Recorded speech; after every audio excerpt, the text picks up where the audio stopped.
이직하고 있는 노영덕이라고 합니다. 네, 앞선 발표가 뭐 색깔로 비교하자면 굉장히 밝고 뭐 부드럽고 자연스럽고 그랬다면 제 발표는 아마도 정반대 굉장히 어둡고 딱딱하고 날카롭고 차갑고 이런 이미지를 드릴 것 같은데요. 그런 의미에서 교류화 확장이라고 하는 저희 지금 주제의 제목이 잘 어울리는 게 아닌가 그렇게 생각합니다. 오늘 제가 말씀드릴 주제는 1920년대 소련의 정치 상황입니다. 스탈린과 트로츠키의 권력투쟁, 재고찰이라고 되는데요. 잘 아시겠습니다만 1917년에 러시아 혁명이 발생을 하고 그 이후에 이제 30년대, 10여 년이 지나서 30년대가 되면 스탈린이라는 사람이 절대적인 권력을 쟁취를 하게 됩니다. 그리고 이제 소련 사회의 어떤 변화가 거기서부터 이제 본격화된다라고 할 수가 있는데 바로 그 스탈린이 집권하기 전, 즉 스탈린이 어떻게 집권을 할 수 있었느냐의 문제를 이제 다루는 그런 발표가 되겠습니다. 그래서 첫 번째 제가 좀 이렇게 앉아서 하겠습니다. 기본적으로 이 주제를 두 가지 시기로 나눠서 일단은 말씀을 드리려고 하고요. 이 이후에 이 스탈린이 정권을 장악하기 전까지의 권력투쟁의 과정에 두 가지 모멘트가 이제 중요했기 때문에 첫 번째 23년부터 4년까지 트로츠키와 스탈린의 권력투쟁이 시작됐던 시점을 일단 먼저 한번 살피고요. 그 다음에 이제 또 하나의 이제 주요한 주인공이라고 할 수 있는 부하린이 등장하면서 본격적인 경제 논쟁이 시작됐던 부분을 함께 다뤄보고 그리고 결론을 말씀드리겠습니다. 서론에서 제가 대충 하고자 하는 이야기는 다 말씀드리고 본론은 사실은 이제 자료를 바탕으로 해서 입증한 것에 해당되기 때문에 빠르게 발표가 가능할 것 같습니다. 네, 첫 번째 이 주제 스탈린과 트로츠키의 권력투쟁 문제는 일단 얼핏 듣기로는 그 자체로 흥미로운 문제이긴 합니다. 항상 무슨 권력의 암투라는 것이 재미있는 주제이기 때문에 많은 사람들이 이제 기본적으로 관심을 갖는 주제가 되긴 하는데요. 그런 단순한 암투의 상황을 넘어서 더 이 연구가 소련사 연구 전체에서 핵심 주제였던 이유가 있습니다. 그 이유는 요 러시아 혁명이라고 하는 세계사적 사건의 귀결을 설명하는 차원에서 이 주제가 중요하게 부각됐던 것이죠. 즉 무슨 말이냐면 이른바 아까 이제 반소라는 말을 붙인 거는 대체로 이제 서구좌파를 의미하기 때문에 붙인 건데요. 좌파 진영이나 진보 진영에서는 일단 이 러시아 혁명이라는 것을 해방적인 사건으로 보고 인류의 어떤 일종의 이제 계급적 억압에서의 해방으로 나아가는 중요한 핵심적인 사건이라고 보았는데 그 사건이 이제 결국은 권위주의적인 독재로 귀결됐다라는 것이 이제 소련사의 어떤 이 사람들이 소련사를 설명하는 기본 어떤 방법입니다. 그래서 이 해방적인 혁명이 어떻게 해서 독재로 귀결됐는지를 설명해내기 위해서 이 주제가 중요해지는 거죠. 스탈린이 어떤 방식으로 또 어떻게 권력을 차지하게 됐고 만약에 스탈린이 권력을 차지하지 않았더라면 이 해방적 성격의 혁명이 이어졌을 것이냐 또는 이어졌을 것이다 라고 주장하는 그런 문제의식 속에서 굉장히 중요한 주제였다라는 것입니다. 또 하나 정반대로 물론 러프하게 정리를 하긴 했습니다만 우파라고 불리는 사람들 또는 보수진영 또는 아주 친서방적인 연구자들은 혁명 자체를 일단은 해방적인 것으로 보는 게 아니라 반민주주의적인 쿠데타로 바라보고요. 1917년 혁명을요. 반민주적인 쿠데타로 바라본 이후에 이 혁명의 필연적인 귀결이라는 것이 결국 스탈린 같은 괴물의 등장이다 라고 말하는 것이 이 사람들의 핵심 주장입니다. 그래서 바로 이 주제도 이 반민주적인 쿠데타의 시작은 결국 이런 비극을 맞이할 수밖에 없다라는 사실을 알리기 위한 어떤 고리 역할을 하는 그런 중요한 주제가 되었던 것이죠. 그래서 수많은 학자들이 아까 말씀드렸듯이 얼핏 봐서는 권력 암투에 해당되는 것 같은 이 주제에 매달려서 엄청난 양의 연구를 쏟아내었다는 것입니다. 네, 이런 좌우가 큰 어떻게 보면 입장 차이도 있고 또 이 연구를 시작하게 된 배경도 굉장히 달랐습니다만 궁극적으로는 비슷한 그림을 그렸다라는 역시도 흥미로운 현상이 있었습니다. 무슨 말이냐? 레닌이 24년에 죽은 이후 이제 후계자가 누가 될지를 놓고 스탈린과 트로츠키가 경쟁을 하게 되는데 그 경쟁 과정을 이런 식으로 바라본 거죠. 크게 핵심적인 두 가지의 경제 이념이 이 당시에 존재했고 이 두 가지 이념이 하나는 급격한 산업화론이었고요. 그것은 트로츠키라고 하는 사람이 대표하는 이른바 당시 좌파라고 불리우는 하나의 이론. 또 하나는 이른바 농공연맹론이라고 해서 농업과 공업연맹론이라고 합니다. 이런 농공연맹론을 바탕으로 산업화를 급격하게 하는 것이 아니라 점진적으로 하자라고 하는 경제 이념. 이 두 가지가 당시에 경쟁을 하고 있었고 이 두 번째, 이 점진파의 대표자가 부하린이었다라는 것입니다. 조금만 보충해서 설명을 드리면은 이 급격한 산업화로는 당시 이제 소련이 사회주의 혁명을 했으니까 자연스럽게 국제적으로 고립됐습니다. 예를 들면 우리나라의 이 45년 이후의 상황처럼 무슨 원조를 받을 수 있는 상황도 아니고 오히려 이제 블락케이드 같은 그런 경제 제재를 받게 되는데 그 고립 상황 속에서 어쨌든 산업화를 해야 경제 발전은 물론이고 이제 자신들의 방위를 해낼 수 있다라는 어떤 절박한 현실에 처하게 됩니다. 그 절박한 현실 속에서 산업화를 하려면 기본적으로 재원이 필요하지 않겠습니까? 그 재원을 어떻게 마련할 것이냐? 즉 국제적으로는 얻을 수 있는 방법이 없을 겁니다. 방금 말씀드린 것처럼 블락케이드 상태이기 때문에. 그래서 내부적으로 잉여를 끌어와서 산업화를 시행해야 되는데 이 좌파는 그거를 빨리 해야 되기 때문에 빠른 시일 내기 때문에 농촌, 러시아 엄청난 규모의 러시아 농촌을 수탈하는 방법을 통해서 할 수밖에 없다. 러시아 농촌의 잉여를 수탈을 해서 그 리소스를 가지고 빨리 산업화를 해야 사회주의로서 서바이브를 할 수 있다라는 주장을 펼쳤던 친구들이고요. 이 우파라고 불렸던 이 점진파는 농촌을 그렇게 수탈하는 방식으로는 산업화를 할 수 없다. 오히려 농촌에서 부농, 특히 부자들을 육성을 해서 이 사람들이 신기술을 개발하고 잉여를 더 많이 생산할 수 있도록 천천히 도와줘야 된다. 이 사람들을 천천히 도와줘서 시간이 어느 정도 흘러가면 이 사람들이 생산해낸 잉여를 통해서 산업화가 가능하고 이 방식이 더 현실적이다라고 주장했던 것이 이제 우파라는 것입니다. 당시 이 레닌이 죽기 직전에 소련의 정책은 이 두 번째에 해당되었었습니다. 이 우파 정책으로 점진적인 산업화 그리고 농촌과 공업을 함께 가자. 즉 농업을 수탈하지 않고 산업화를 이루자라는 정책으로 흘러가고 있었던 것이죠. 즉 그런데 이 두 가지 상황 속에서 지금 제가 말씀드렸던 주제를 다뤘던 사람들은 이 두 가지가 대립하는 두 가지의 경제 관점이었고 이 두 관점이 이런 식으로 인정이 되었다는 거예요. 스탈린이 어떤 식으로 그러니까 정권을 장악했냐면 이 두 경제 이념 속에서 이렇게 되는 거죠. 초기에 우파 쪽에 붙어서 좌파를 제거를 하고 그리고 그 이후에 우파만 남지 않습니까? 우파만 남은 상태에서는 좌파 경제 이론을 빌려다가 우파를 다시 축출했다 라고 보는 것이에요. 그래서 그 이후에는 개인 독재 체제를 구축할 수 있었다. 이 그림이 아까 말씀드렸던 친서방적 보수파나 아니면 보수적인 학자나 아니면 나름 진보적이라고 불리우는 유럽의 좌파들이나 모두 공유하고 있는 그림이었다 이겁니다. 달리 말해서 기존 연구의 핵심 전제는 두 가지 대립되는 경제 이념이 존재하고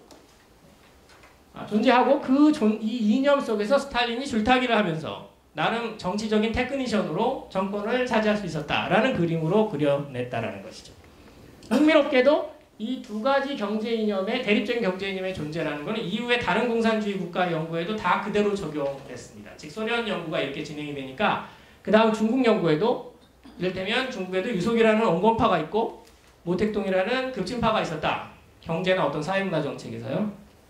북한도 연합연하는 온건파가 있고 김일성이라는 급진파가 있었다. 그래서 이 두 가지 이데올로기, 경제 이념의 경쟁을 가지고 공산주의 사회의 어떤 변화를 설명하는 것이 일종의 패턴화 되게 되었습니다.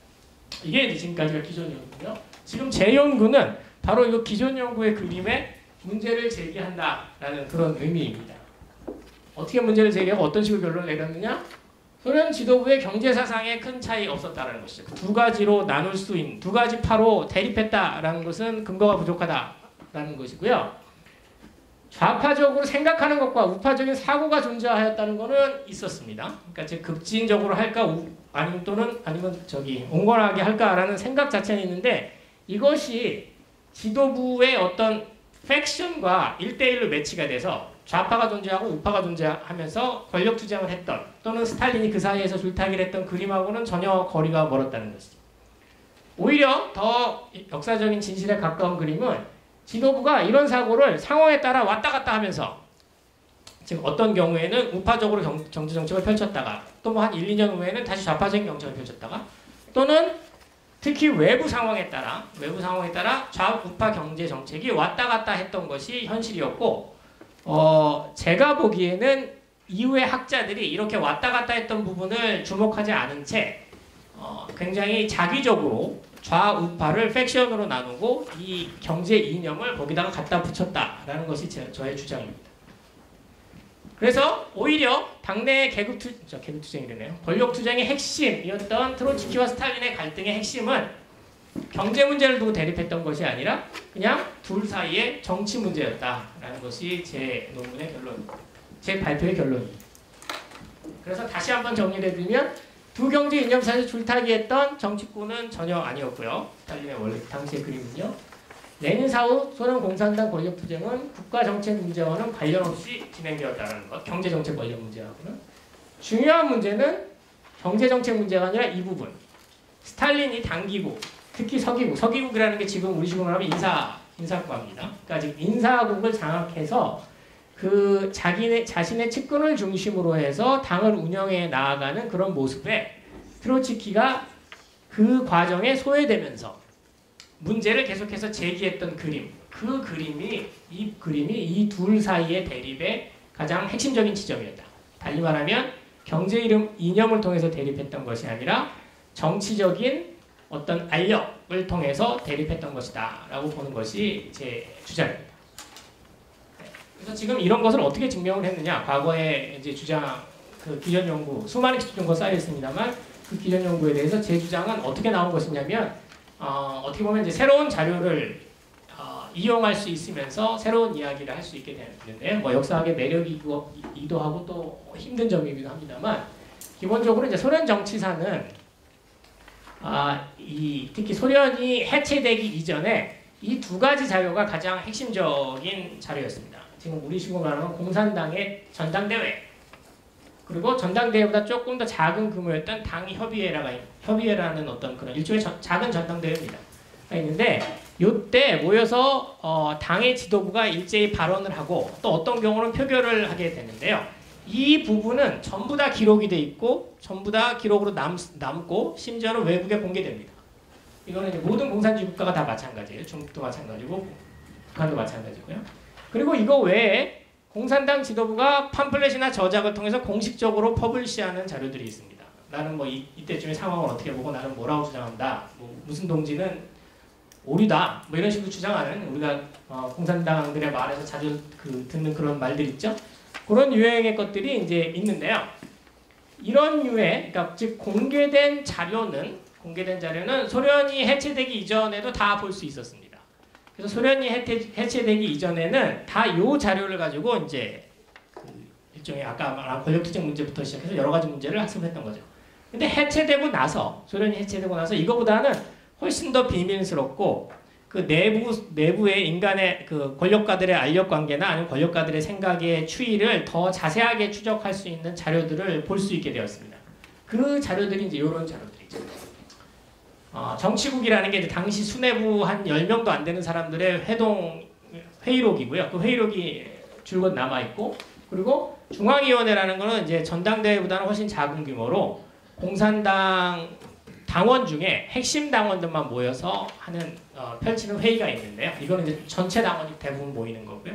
그 회의에 전원회의라고 하는 자료 역시도 다 회의록이 남아 있습니다. 이런 자료들은 이제 이전에는 공개되지 않았던 자료인 거죠. 그래서 저는 이 자료뿐만 아니라 이전에 공개되지 않았던 이 자료를 같이 소화함으로써 기존과는 전혀 다른 그림을 그릴 수 있었다라는 말씀이고요. 이게 뭐 저만 이렇게 한 게 아니라 이른바 소련 해체 이후에 이렇게 불리우는 현상이 있는데요. 러시아는 뭐 웬만한 일이면 다 레볼루션을 많이 붙입니다만은, 네, 소위 문서거 혁명이라 그래서 해체 이후에 소련의 공식 자료 또는 외부로 간행됐던 자료만 가지고 연구를 할 수 있었던 시점에서 벗어나 소위 말하는 문서고 안에 들어가서 예전에는 비밀스럽게 보여주지 않았던 자료들을 볼 수 있게 되었다는 겁니다. 그 현상을 문서고 혁명이라고 불렀고요. 그냥 비유해서 생각하시면 오늘날의 북한을 노동신문만 갖고 연구를 하다가 북한의 어떤 정치 회의 회동의 자료 같은 것도 다 얻을 수 있게 되었을 때 어떻게 어떤 그림이 달라질 수 있겠느냐를 상상해 보시면 됩니다. 그래서 1990년대 중반에 전미슬라브 학회에서 론순이라고 하는 이제 유명한 교수가 한 말이 이런 말이 있습니다. 과거 80년 동안 소련에 대해 우리가 알았던 것보다 지난 5년간의 연구로 알게 된 것이 더 많다라고 했습니다. 지금 무슨 말이냐면 90년대 중엽 이후에 소련이 해체되고 그 이전에 볼 수 없었던 자료를 보기 시작한 이후의 그림이 지금 우리가 일반적으로 알고 있는 소련사의 그림하고는 굉장히 다르다라는 것이죠. 안타깝게도 아직도 우리나라의 학계나 일반 식자층에 알려져 있는 소련 역사의 그림은 그 문서고 혁명 이전에 만들어졌던 그 그림입니다. 문서고 혁명 이후에 이 소련사를 학습했던 사람들이 저를 비롯해서 게으른지 새로운 그림을 많이 다시 교정해주지는 아직 못하고 있는 상황이고요. 지금 이 발표가 약간의 교정이 됐으면 좋겠다라는 그런 마음은 있습니다. 네, 그래서 본문 내용을 잠깐 제가 어떻게 증명했는지만 말씀드릴게요. 금방 끝낼 수 있을 것 같습니다.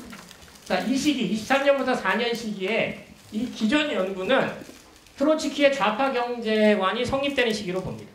아까 말씀드렸던 급격한 산업화론이라는 게 트로츠키가 일관적으로 주장했다라고 하면서 이게 성립하는 시기라고 봐요. 특히 이제 당시에 가위위기라는 게 있었는데요.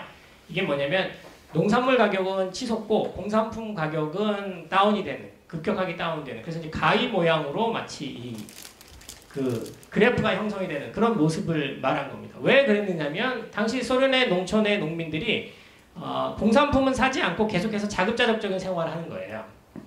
혁명 이후에 땅을 받게 되니까 땅이 많아졌는데 그 땅을 경작해서 나온 잉여를 시장에 내놓으면 좋은데 내놓지 않고 그냥 계속해서 곳간에만 가다가 놉니다. 그러니까 공산품은 팔리지 않고 웬만한 건 자급자족 해버리니까 공산품 가격은 떨어지게 되고 곡물은 시장에 나오지 않으니까 엄청나게 올라가게 돼. 그래서 이제 큰 위기를 맞는 거죠.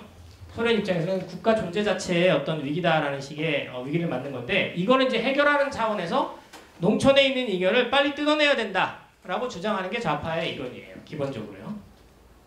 그래서 이거를 12차 당대회에서 주장했다라고 기존 연구는 주장을 하고 그러면서 이 신경제 정책, 당시 이제 이 정책이 주류 정책이었다고 말씀드리지 않았습니까? 농공이 연맹하는, 즉 농촌을 수탈하지 않고 부농을 육성함으로써 이제 점진적으로 산업화를 가려고 하는 그 흐름을 비판했다라고 기존 연구가 주장을 하고 그러면서 급격한 산업화를 내세웠다라고 이야기를 합니다. 제 연구는 아까 말씀드린 새로운 자료들을 갖고 열심히 분석해본 결과 신경제 정책 비판의 의도는 트로츠키에겐 전혀 없었고요. 특히 이제 아까 말씀드렸던 그 공개되지 않았던 회의석상에서 트로츠키의 발언들을 보면 신경제 정책을 오히려 옹호하는 모습을 더 많이 보이고 그리고 오히려 이 사람의 중점은 당시에 경제 이념 제시를 했던 것이 아니라 말씀드렸듯이 스탈린의 단기구 장악에 대한 비판에만 초점을 맞추고 있었다는 것이죠. 이게 압도적인 비중을 차지합니다. 트로츠키의 당시의 언설 중에. 기존에 아까 말씀드렸던 당대회 자료, 전당대회 자료를 가지고 봤던 연구들은 이 압도적인 비중을 보지 못했던 거예요. 아쉽게도 트로츠키 입장에서는 아쉽게도 이렇게 단기구 장악에 대해서 열심히 비판했던 것이 당원들의 지지를 받지 못합니다. 그러면서 오히려 25년 중앙위원회 회의에서 크게 고립되고 맙니다. 투표를 했더니 112대 5인가가 나왔어요. 트로츠키의 의견이 옳다라고 주장했던 중앙위원회 당원은 5명밖에 나오지 않았어요. 두 번째 장으로 넘어가서요. 25년부터 7년까지 이 부하린이라고 하는 이른바 아까 온건파 경제 이론가의 등장과 이른바 경제농장이라고 하는 건데 역시 기존 연구부터 한번 보겠습니다. 기존 연구는 이 25년에 부하린의 우파 경제관이 아까 말씀드린 트로츠키의 좌파 경제관을 압박하면서 공세를 펼쳤다라고 주장합니다. 특히 이 부하린이 했던 유명한 말이 있는데요. 사회주의 사회에서 공산당이 했을 것 같은 말이 아니지 않습니까? 농민들이여 부자가 되시오 라는 말을 실제로 하긴 했습니다. 이때. 이게 이제 마치 부하린의 우파 경제관을 상징하는 것처럼 많은 학자들이 연구를 했던 것이고요. 그게 이제 12월의 14차 당대회에서 있었던 발언이었습니다. 그리고 기존 정부는 이런 의미에서 신경제 정책을 적극 옹호했던 거고 스탈린이 약삭빠르게도 우파가 뭔가 장악을 하는 것 같으니까 이때 우파를 열심히 지지해 줬었고 좌파를 날리기 위해서요. 그리고 좌파 경제관에 대해서 본격적인 비판을 가한 것이다 라는 것이 기존 연구의 이야기고요. 제 연구는 역시 마찬가지로 다른 자료들을 열심히 본 결과 신경제 정책의 적극적인 옹호가 존재하지 않았다는 걸 오히려 알게 됐습니다. 부활이는 우파라는 말로 카테고라이즈 할 수 없을 정도로 상황이나 맥락에 따라서 다른 이야기를 하고 있었고요. 오히려 이른바 기존 연구가 좌파 경제 정책이라 주장했던 산업화에 대한 의지 표명의 케이스가 더 많습니다. 우리 빨리 산업화해야 된다. 안 그러면 지금 자본주의 세력에 의해서 우리는 전복당한다. 라는 유의 이야기가 훨씬 더 많이 나옵니다. 특히 비밀스러운 회동회에서의 이야기들. 자, 한편 그 시대의 좌파들도 역시 우파 경제 정책에 대해서 근본적인 문제 제기를 하는 케이스를 발견하기 어렵습니다. 오히려 트로츠키파가 우파 경제 발언을 하는 예가 더 증가합니다. 굉장히 특이한 거죠. 좌파라고 알려졌던 이쪽 그 트로츠키 계열이 우파적인 점진적인 발언을 하는 그 케이스가 오히려 늘어나고요. 다만 일관적인 거는 여전히 정치 문제, 즉 스탈린의 인사장악에 대해서만 일관적으로 비판을 가합니다. 또 반대로 27년부터 부활인, 즉 우파라고 불렸던 친구들은 역시 좌파 경제로의 선의 조짐을 보이고요. 이런 과정에서 트로츠키파는 결국 분파주의자로 몰리게 됩니다. 그래서 27년 15차 당대회에서 최종적으로 축출당하게 되는 것이죠. 이게 이른바 이후에 특히 20세기 중반 이후에 서구 좌파 중에 이제 트로츠키의 추종자들이 많았기 때문에 이 부분을 굉장히 이제 로맨티사이즈하게 그리고 이제 스탈린이라는 독재자에 의해서 쫓겨나는 눈물 나는 혁명가, 정말 멋있는 혁명가가 스탈린이라는 독재자에서 쫓겨나는 그림으로 많이 그렸습니다만 사실은 이제 지금 현재까지 제가 파악할 수 있는 자료들로 봤을 때는 전혀 그런 모습은 아니고요. 그러니까 스탈린의 인사장악에 대해서만 문제를 제기하다가 당원들의 지지를 확보하지 못하고 쓸쓸하게 쫓겨나는 장면이 더 히스토리컬 리얼리티에 가깝습니다. 네, 그래서 결론을 한꺼번에 정리해 드리겠습니다. 경제 이념에 관한 한 레닌 사후에 지도부에는 견해차 없었습니다. 왜냐하면 상황에 따라 어떤 좌파 이론이든 우파 이론이든 서로 차용할 수 있는 준비가 되어 있었고요. 그들의 경제 정책은 외부 상황, 특히 국제적 고립에 따른 위협에 의해서 크게 좌우되었기 때문에 국제적 고립이 올라갈 때는 좌파적인 이야기를 했다가 빨리 산업해야 된다는 얘기를 했다가 국제적인 고립의 정도가 낮아지면 다시 좀 천천히 하면 되겠다라는 식으로 왔다 갔다 했다라는 것이고요. 27년에 그 유명한 전쟁 공포라고 하는 소련의 현상입니다. 이게 이제 어떤 현상이냐면 영국이 갑자기 그 국교를 단절하게 되고요. 소련의 그 공산주의의 어떤 책동이라는 것을 비판한다고 하면서 또 하나 중국에서는 장개성이 공산당을 학살하기 시작하고 그리고 폴란드에 있던 소련 대표들이 암살당하기 시작합니다. 그러니까 이런 유의 사건이 겹치면서 곧 소련 지도부 입장에서는 외부 즉 자본주의 세력의 군사 개입이 임박했다라고 느끼게 되고요. 그 느끼는 과정에서 결국은 모두가 좌파 우파라고 불렸던 사람들 상관없이 모두가 급격한 산업화 정책으로 나아가게 된다는 거죠. 그래서 30년대 이후의 집단화나 오늘날 우리가 아는 소련의 굉장히 답답하고 억압스러운 모습은 이때 이후에 형성이 됐다라는 것이고요. 트로츠키의 축출이나 그리고 이후에 이제 부활인도 결국은 실각을 하게 되는데 이들은 이런 경제 이념과 관련돼서 실각했던 것이 아니라 정치적인 스탈린에 대해서 정치적인 문제를 제기하다가 결국은 정치권의 알력 싸움에서 밀려난 그림이었다라는 것이 저의 결론이었습니다. 예, 감사합니다.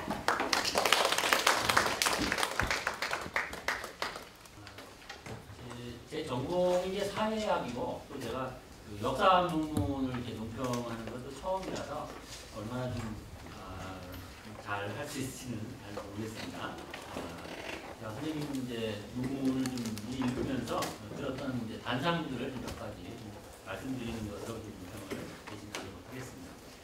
선생님 발표의 요지는 현재 스탈린 트로츠키 권력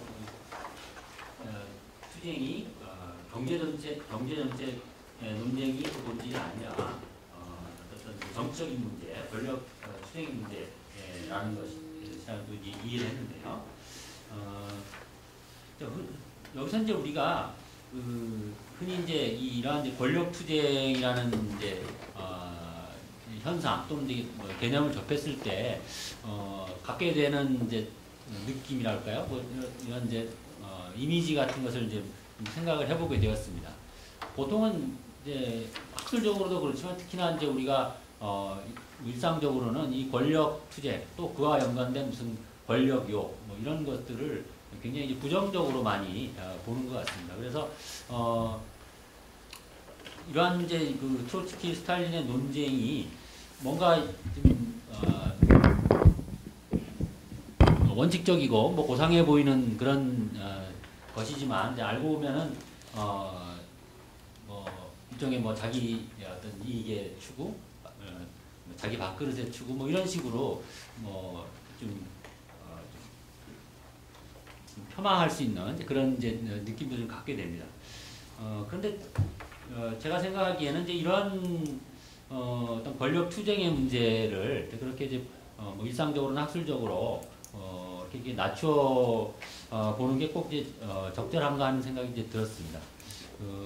이런 문제는 이제 뭐 사실은 이런 뭐 체제의 성격이나 뭐 시대를 막론하고 뭐 우리가 보편적으로 많이 이제 볼 수 있는 현상이고 지금 우리 한국 사회에서도 뭐 흔히 이제 우리가 늘 접하는 그런 현상이라고 생각이 됩니다. 그렇다면은 이런 권력 투쟁의 문제를 조금 더 좀 차분하게 좀 어떤 사회 관계 측면 혹은 이제 정치적 관계 측면에서 좀 볼 필요가 있지 않을까 하는 생각이 들었습니다. 그랬을 때 이 당시에 이 소련의 그런 지도자들이 겉으로는 이제 경제 정책 논쟁을 이제 앞세우면서 실제로는 이런 권력 투쟁에 몰두하게 된 그런 이제 이유가 무엇이었을까를 먼저 좀 생각을 해보게 되고요. 그 후에 또 스탈린이 이제 장악을 해서 당과 이제 국가를 장악을 해서 이제 독재로 나아가게 됐을 때 이제 그런 그 일방적인 현상, 다시 말해서 그 트로츠키가 그런 스탈린 비판을 하고 나중에는 이제 다른 반대파도 비판했지만 결국 스탈린이 당을 이제 장악하게 되는 그 과정에서 소련 체제가 갖고 있었던 이제 약점은 무엇이었던가 이런 것을 좀 생각해 보게 되었습니다. 큰 맥락에서는 아까 선생님께서 이제 발표하신 대로 이렇게 이제 권력 투쟁을 통해서 이제 스탈린 독재로 나아가는 이제 배경은 이제 이 당시에 이제 소련이 유일한 이제 사회주의 국가로서 이제 나머지 서구 국가들의 이제 제재와 압박 속에 있었다는 것이라고 할 수가 있겠습니다. 그걸 빌미로 해서 이제 그러한 이제 독재가 이제 심화되었다 이렇게 볼 수가 있겠는데 그렇다고 하더라도 그러한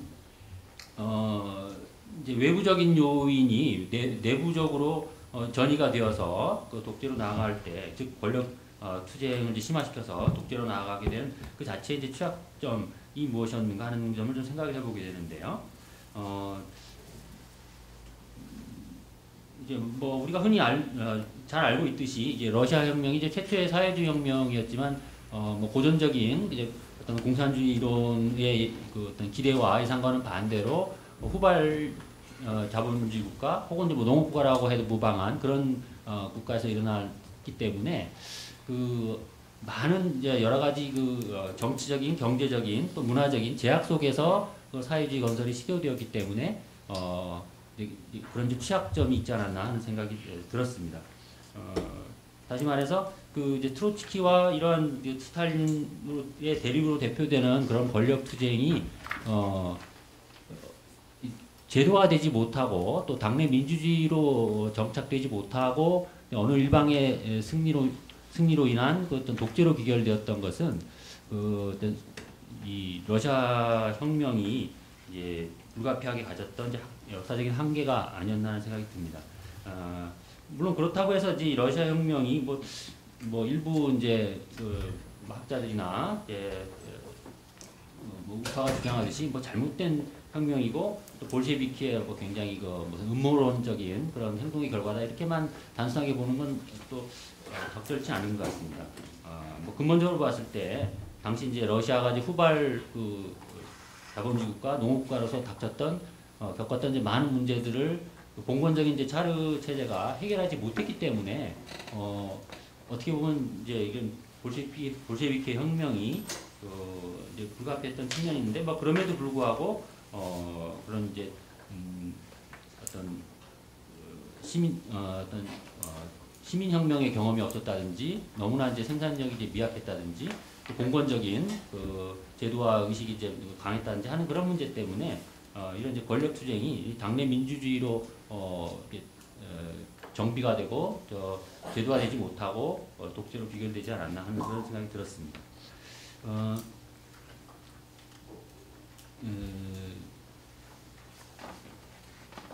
다음으로 이제 이런 이제 권력 투쟁의 과정에서 이제 흔히 정치적인 이제 수사가 이제 동원이 된다고 그랬을 때 그런 정치적인 수사의 역할이 무엇인가 이런 점을 생각을 해보게 되는데요. 이거는 선생님께서 말씀하신 이제 중국이나 북한의 그런 사회주의 건설 과정에서도 좀 공통적으로 우리가 좀 자주 보는 것 같습니다. 그 과정에서 우리가 지금에 와서 생각을 해보면 상당히 좀 맥락에 맞지 않고 좀 엉뚱한 그런 이제 공격들도 이제 많이 이제 보이게 되는데요. 예를 들어서 제일 이제 제가 생각하기 극적인 경우는 북한 이제에서 한국 전쟁 이후에 박헌영 이제 일파가 이제 수청이 되면서 미국의 간첩이었다는 이제 어떤 혐의로 이제 처형이 되는 그런 것들이었던 것 같은데, 제가 뭐 그 전문가가 아니라서 깊이 얘기는 못 하겠지만, 그런 류의 그런 정치적인 이제 수사, 명분, 혹은 이제 비난 이런 것은 글쎄 상당히 좀 불합리한 것으로 이렇게 느껴지고, 오히려 이제 그런 것들 때문에 그런 이제 집권 현실 사회주의 국가들을 이끌어가던 그 지도부에 대한 어떤 광범위한 어떤 특히 이제 서구 사회에서 냉소와 비난 이런 것들이 좀 일지 않았나 그런 생각이 듭니다.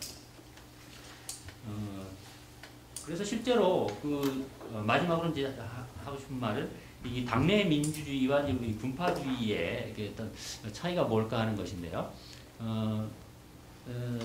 사실은 이제 지금 선생님 발표의 그 맥락을 따르자면, 혹시 이제 트로츠키가 이제 당을 장악하게 되었으면 스탈린 같은 이제 어떤 세력은 또 어떻게 됐을까 하는 생각이 드는데요.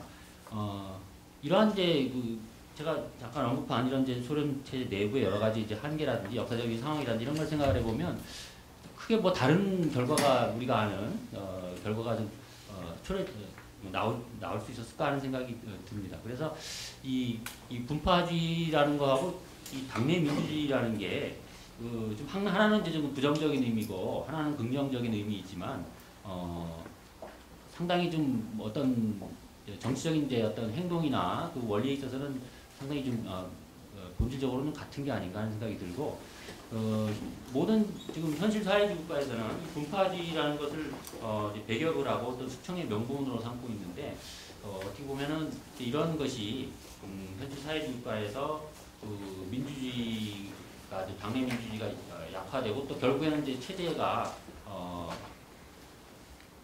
계속 이제 존립하기 어렵게 되는 하나의 이제 요인이 되지 않나 생각이 듭니다. 다시 말해서 물론 이제 그런 분파주의나 당내 민주주의의 문제가 이제 있었던 맥락은 있었겠지만, 그럼에도 불구하고 그런 것은 좀 과장이 되어서 어떤 집권 세력의 어떤 이해관계에 봉사하는 방향으로 좀 왜곡이 되고 좀 활용이 되지 않았나 하는 그런 생각이 듭니다. 그래서 사회주의든 어떤 자본주의든 이런 이제 민주주의의 문제, 또 반대파의 어떤 포용과 어떤 상생의 문제, 이런 것을 너무 이제 가볍게 이제 생각하는 것은 체제 자체의 장기적인 활력과 생존을 좀 위협하지 않나 하는 생각이 들었습니다. 그래서 여기까지 두서없는 제 단언을 말씀드렸습니다.